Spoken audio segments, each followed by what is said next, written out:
सोचने की काबिलियत। एक प्रेरणादायक कहानी। गांव का नाम था सोनपुर, जो चारों तरफ से हरियाली और खेतों से घिरा हुआ था। ये गांव अपनी सुंदरता के लिए जाना जाता था, लेकिन यहाँ के लोग पुराने रीति रिवाजों और परंपराओं में बंधे थे। वे नए विचारों को ज्यादा महत्व नहीं देते थे। इस गांव में एक लड़का रहता था, रवि, जो दूसरों से अलग था। रवि का मन किताबों और नई नई चीजों को समझने में ज्यादा लगता था, लेकिन गांव में ये सब बेकार माना जाता था। उसके माता पिता चाहते थे कि वह खेतों में काम करे, और बाकी बच्चे भी उसे अजीब समझते थे। जब वह कोई नया सवाल पूछता तो लोग हंसकर कहते, इतना मत सोच, सोचने से कुछ नहीं होता। रवि जब स्कूल जाता तो हमेशा मास्टर जी से अजीब अजीब सवाल पूछता। अगर सूरज इतना गर्म है तो वो पानी में क्यों नहीं गिरता? बिजली बादलों में बनती है तो हम इसे काबू में क्यों नहीं कर सकते? बीज इतना छोटा होता है, फिर पेड़ इतना बड़ा कैसे बन जाता है? गांव के लोग उसकी इन बातों को बेकार मानते थे। उसके पिता उसे डांटते और कहते, खेती में ध्यान दे, ये सोच विचार करने से पेट नहीं भरता।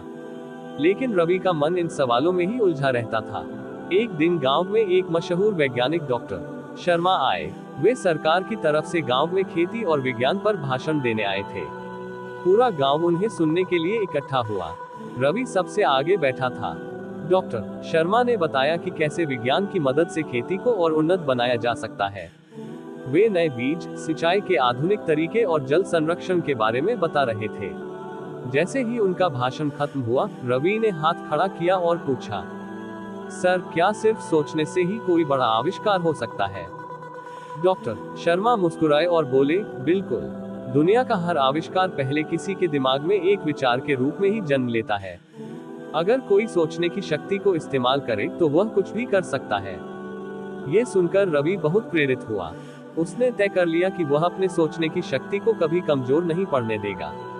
उसने खुद से वादा किया कि वह कुछ ऐसा बनाएगा जिससे गांव वालों का जीवन आसान हो सके। गांव में सबसे बड़ी समस्या थी पानी की कमी। बारिश कम होती थी और कई बार फसलें सूख जाती थीं। रवि ने इस पर सोच विचार करना शुरू किया। रवि ने देखा कि गांव में बहुत से कुएं थे, लेकिन उनकी गहराई कम थी। जब बारिश होती तो पानी बहकर बेकार चला जाता था। उसने सोचा, अगर इस पानी को सहेजा जा सके तो खेती में मदद मिल सकती है। उसने बांस और लकड़ी की मदद से एक छोटा सा जल संग्रहण यंत्र बनाया, जो बारिश के पानी को इकट्ठा कर सकता था। उसने इस विचार को गांव वालों को बताया, लेकिन सभी ने उसकी हंसी उड़ाई। अरे, ये बच्चा हमें खेती सिखाएगा, इतना मत सोच, खेत में काम कर। लेकिन रवि हार मानने वालों में से नहीं था। उसने खुद इस यंत्र को अपने खेत में लगाया। कुछ महीनों बाद जब बारिश हुई और बाकी खेतों में पानी की कमी होने लगी, तो रवि के खेत में पानी जमा था। उसकी फसल बाकी सभी से बेहतर निकली। अब गांव वाले उसकी बातों को गंभीरता से लेने लगे। दूसरा प्रयोग, सौर ऊर्जा से पानी खींचने का तरीका। गांव में बिजली की समस्या भी थी। हैंडपंप से पानी निकालने में बहुत मेहनत लगती थी। रवि ने किताबों में पढ़ा था कि सूरज की रोशनी से बिजली बनाई जा सकती है। उसने एक पुरानी साइकिल, बैटरी और शीशे की प्लेटों की मदद से सौर ऊर्जा से चलने वाला हैंडपंप बनाया। जब ये काम करने लगा तो पूरे गांव में उसकी चर्चा होने लगी। अब वही लोग जो उसे ज्यादा सोचने के लिए डांटते थे, उसकी तारीफ करने लगे।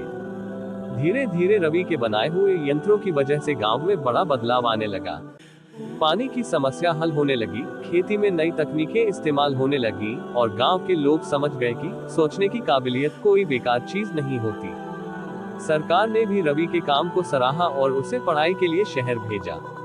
सालों बाद रवि एक मशहूर वैज्ञानिक बना और उसने गांवों के लिए नई नई तकनीकें विकसित की। जब उससे पूछा गया कि उसकी सफलता का राज क्या था, तो उसने कहा, सोचने की काबिलियत को कभी मत रोकिए, क्योंकि यही सबसे बड़ी ताकत है। सोचने और सवाल पूछने से घबराना नहीं चाहिए। हर नई सोच एक नए बदलाव की शुरुआत होती है। कभी भी अपने सपनों को दूसरों की हंसी का शिकार मत बनने दो। ज्ञान और विज्ञान से किसी भी समस्या का हल निकाला जा सकता है।